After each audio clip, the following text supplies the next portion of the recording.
What I'd like for you to do right now, I want you to think about your dream. Think about your dream right now. I want you to think about it and envision it. I don't know what that dream is that you have. I don't care how far-fetched it might appear to be. I don't care how disappointing it might have been as you've been working toward that dream. But here's what I know, that dream that you're holding in your mind, that it's possible. I would say make a resolution to be a better person now.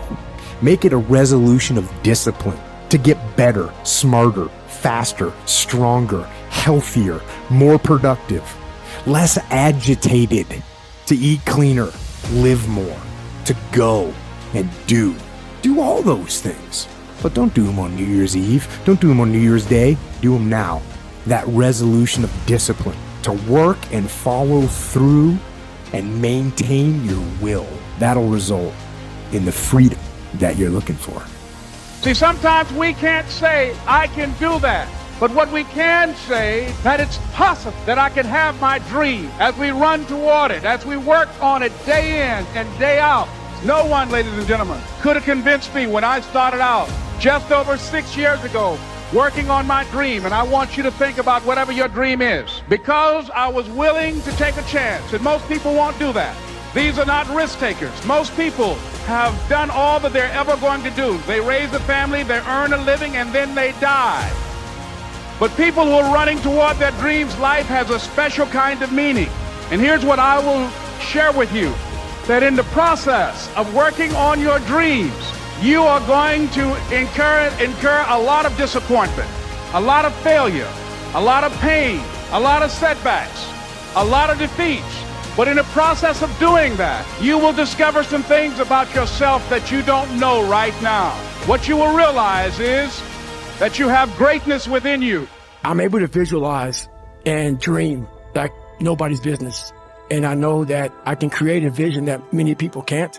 And I work for it. So the vision I had was when Apollo Creed beat the fucking shit out of Rocky, beat the shit out of him, he kept fighting. That changed my life. I wanted to be that. Not Rocky. I wanted to be the guy that people looked at and said, this motherfucker's going to keep coming after whatever the is in front of him. I wanted that. So I kept picturing me falling down and getting up, and I wanted to feel something besides defeat. I started being able to take negative shit and be happy. If you want to make your dream become reality, the people that are running at their dreams know that it's possible that you can live your dream. The people that are living their dream are finding winners to attach themselves to. The people that are living their dreams are the people that know that if it's going to happen, it's up to them. And they're resolving within themselves, it's not over until I win. The people that are running after their dream know they're going to have hard times. They keep on running because they're saying within themselves, I'm the one. I'm the one. No matter how bad it is or how bad it gets, I'm going to make it. The people that are running after their dreams are the people that are hungry. It's necessary to know that everybody won't see it, that everybody won't join you, that everybody won't have the vision. It's necessary to know that a lot of people like to complain, but they don't want to do anything about their situation. That you are an uncommon breed. You know, you have to know within yourself that I can do this. Even if no one else sees it for me, I must see it for myself. So continue to strive, continue to have goals, continue to progress. Every failed experiment is one step closer to success. And ladies and gentlemen, I started working on my dream. And most people don't work on their dreams. Why? For many years I didn't. One is because of fear. The fear of failure. What if things don't work out? And the fear of success. What if they do and I can't handle it? The other thing is that most people, ladies and gentlemen, they get comfortable. They stop growing. They stop working on themselves. They stop stretching. They stop pushing themselves.